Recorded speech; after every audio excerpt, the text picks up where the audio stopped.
नमस्कार। Shashikant arts classes में स्वागत है। आज क्लास 12 का हिंदी या 11 का हिंदी दोनों सेम रहता है। आज से शुरू करने वाले हैं सब्जेक्टिव क्वेश्चन। पहला अध्याय जिसका नाम है बातचीत। पहला क्वेश्चन है, अगर हमें वाक शक्ति न होती तो क्या होता।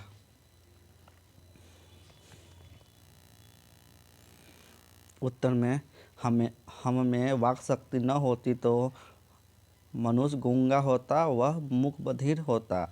मनुष्य को सृष्टि की सबसे महत्वपूर्ण देन उसकी वाक शक्ति है। इसी वाक शक्ति के कारण वह समाज में वार्तालाप करता है, वह अपनी बातों को अभिव्यक्त करता है और उसकी यही अभिव्यक्ति वाक शक्ति भाषा कहलाती है। व्यक्ति समाज में रहता है, इसलिए अन्य व्यक्ति के साथ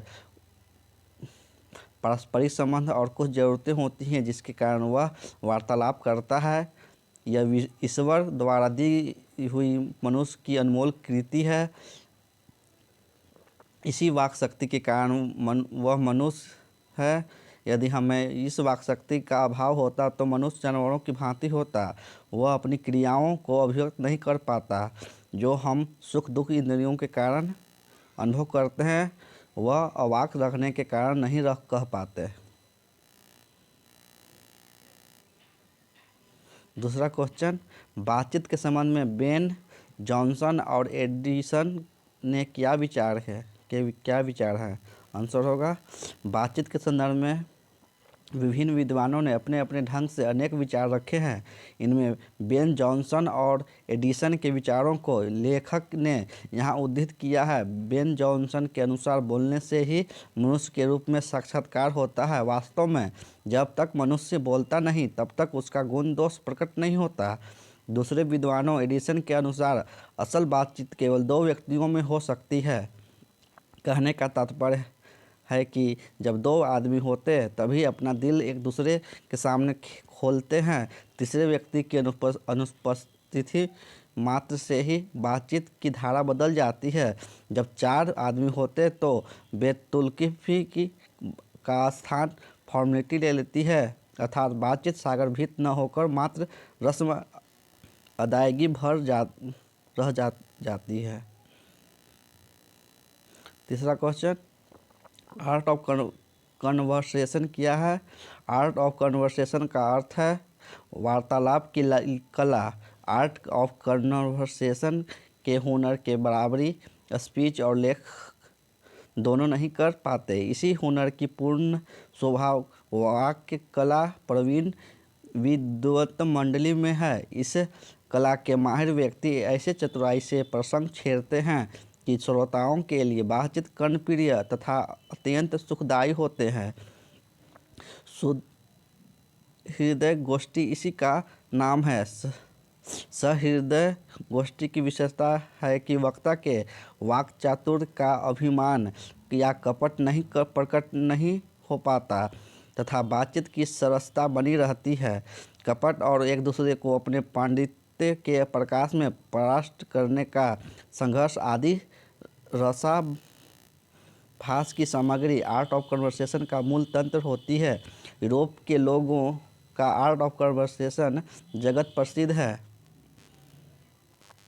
अगला क्वेश्चन, मनुष्य की बातचीत का उत्तम तरीका क्या हो सकता है। इसके द्वारा वह कैसे अपने लिए सर्वथा नवीन संसार की रचना कर सकता है।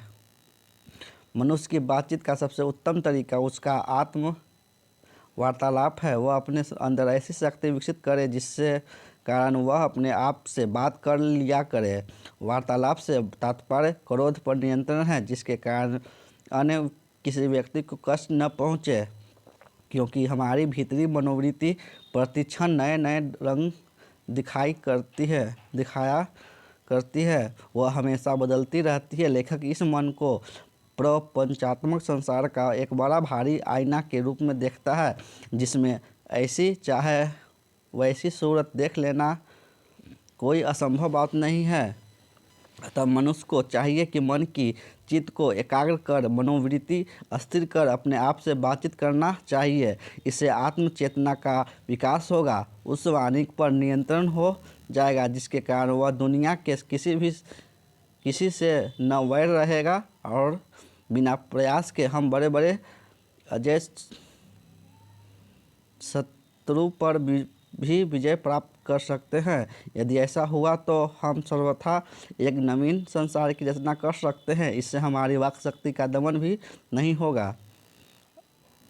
अतः व्यक्ति को चाहिए कि अपनी जिह्वा को काबू में रख कर मधुरता से सिक्त वाणी बोले, न किसी से कटुता रहेगी, न वैर। दुनिया खूबसूरत हो जाएगी। मनुष्य के बातचीत करने का सही उत्तम तरीका है। अगला क्वेश्चन, बातचीत शीर्षक कहानी का सारांश लिखें अथवा बातचीत निबंध में निम्नलिखित विचारों को स्पष्ट करें। बालकृष्ण भट्ट आधुनिक हिंदी गद्य के आदि निर्माता और उन्नायक विचारकों में से एक हैं। बालकृष्ण भट्ट बातचीत निबंध के माध्यम से मनुष्य को ईश्वर द्वारा दी गई अनमोल वस्तु वाक शक्ति का सही इस्तेमाल करने को बताते हैं।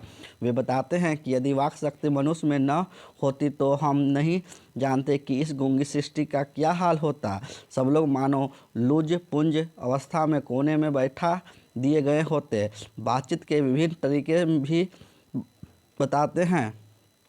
यह था घरेलू बातचीत मन रमाने का ढंग है। वे बताते हैं कि जहाँ आदमी की अपनी ज़िंदगी मज़ेदार बनाने के लिए खाने पीने चलने फिरने आदि की ज़रूरत है, वहाँ बातचीत की भी अत्यंत आवश्यकता है।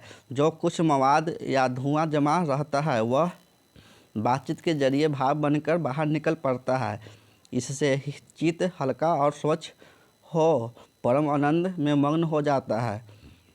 बातचीत का भी एक खास तरह का मज़ा होता है। यही नहीं, वे बतलाते हैं कि मनुष्य बोलता नहीं तब तक उसका गुण दोष प्रकट नहीं होता। बेन जॉनसन का कहना है कि बोलने से ही मनुष्य के रूप का साक्षात्कार हो जाता है। वे कहते हैं कि 4 से अधिक की बातचीत तो केवल रमौवल कहलाएगी। यूरोप के लोगों में बातचीत का हुनर, जिसे आर्ट ऑफ कन्वर्सेशन कहते हैं, इस प्रसंग में ऐसे चतुराई से प्रसंग छोड़े जाते हैं कि जिन्हें कान को सुन अत्यंत सुख मिलता है। यदि इसमें इसका नाम सुहद गोष्ठी है। बालकृष्ण भट्ट बातचीत का उत्तम तरीका यह मानते हैं कि वह शक्ति पैदा करे कि अपने आप बात कर लिया करे।